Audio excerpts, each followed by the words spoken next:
Why would a rational, intelligent person watch their financial future burn while holding the match? We like to think we make money decisions with our calculators, but the truth is we make them with our limbic systems, the primitive lizard part of our brain that hasn't evolved since we were dodging predators on the savannah. Your bank account isn't a reflection of your math skills, it's a scoreboard for your emotional regulation. If you've ever wondered why you keep self-sabotaging your wealth just as things start looking up, you aren't bad with money, you're just human. Hi everyone, I'm Claire West. I'm a profit advisor and financial strategist. My career hasn't just been about crunching numbers in high-rise boardrooms, it's been about dissecting the psychology of wealth. I've seen millionaires lose it all and ordinary earners build empires. But more importantly, I've been where you are. I've made the mistakes I'm about to warn you about, and I've spent the last decade perfecting the frameworks to ensure my clients, and now you, don't have to learn the hard way. Today, we are pulling back the curtain on the psychological triggers that force us into bad financial decisions. Let's dive into our first psychological demon, loss aversion. In the world of behavioral economics, there's a famous principle. The pain of losing $1,000 is twice as powerful as the joy of gaining $1,000. Our brains are wired to protect what we have, even when letting go is the only way to grow. I remember a client named Marcus. Marcus was holding on to a failing tech stock that had dropped 60%. Every piece of data told him the company was going bankrupt, but Marcus couldn't sell. Why? Because as long as he didn't sell, the loss wasn't real, it was just on paper. The moment he clicked sell, he had to admit he was a loser. This is the sunk cost fallacy in action. We stay in bad investments, bad business partnerships, and even bad careers because we've already spent so much time or money. We make the decision to lose more in the future just to avoid feeling the sting of a loss today. To fix your finances, you have to learn to kill your darlings. You have to realize that the money you lost is gone. The only decision that matters is what you do with the money you have left. Now let's talk about why you choose a $5 dinner tonight over $5,000 in your retirement account later. This is called temporal discounting. Biologically, your brain views your future self as a complete stranger. When you think about yourself 10 years from now, the same parts of your brain light up as when you think about a celebrity or a person you've never met. This is why it's so easy to borrow from your future. You aren't hurting yourself, you're hurting that stranger who lives in 2035. Early in my career, I struggled with this deeply. I was earning my first significant commissions, and instead of investing, I bought a car that I didn't need. My present self wanted the status and the leather smell. My future self wanted freedom. Present Claire won, and it cost me years of compound growth. The breakthrough happens when you start building a relationship with your future self. I tell my clients to literally look at an AI-aged photo of themselves. When that stranger becomes a person you care about, your brain stops seeing saving as a sacrifice and starts seeing it as a gift to someone you love. We are social animals. In the wild, if the rest of the tribe started running, you didn't stop to ask why. You ran or you got eaten.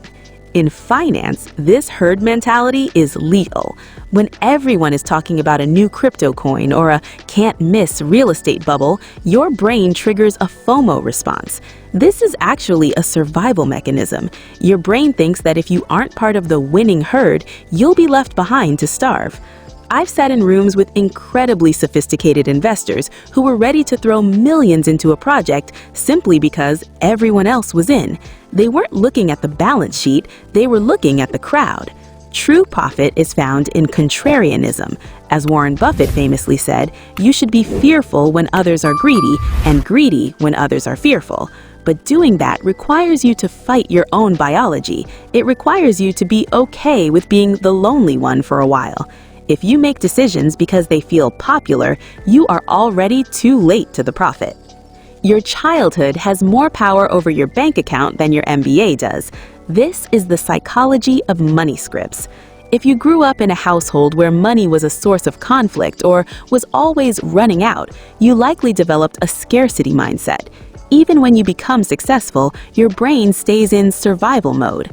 I worked with a CEO who grew up in poverty. He had $5 million in the bank, but he would lose sleep over a $200 repair bill. His brain was still that 8-year-old boy wondering if the lights would stay on. On the flip side is abundance blindness, people who grew up with a safety net and don't feel the threat of risk, leading them to take reckless gambles. Neither is rational. Both are echoes of the past. To make good decisions, you have to audit your childhood. You have to ask, is this my 35-year-old self making this choice, or is it my 8-year-old self trying to feel safe? Have you ever noticed how you're much more likely to spend a $500 tax refund or a birthday gift than you are to spend $500 from your hard-earned paycheck? This is mental accounting. We categorize money based on where it came from or what we intended it for. To your brain, all dollars are not created equal. Found money is viewed as play money. This is a massive psychological trap. A dollar is a dollar. Its purchasing power doesn't change because it was a bonus instead of base pay. When I realized that my fun money was actually freedom money in disguise, my net worth shifted. If you want to master your finances, you must collapse these mental folders. You have to treat every cent with the same level of respect, regardless of its origin. This one kills smart people. Overconfidence bias. We believe we are better than average. We believe we can pick the winner or time the market. We mistake a bull market for our own genius. I'll never forget my first big failure. I had 3 successful moves in a row, and I started feeling invincible. I stopped doing the deep due diligence. I trusted my instinct. I put a massive amount of capital into a venture that looked perfect on the surface. It failed spectacularly. I lost more in that one move than I had made in the previous 3.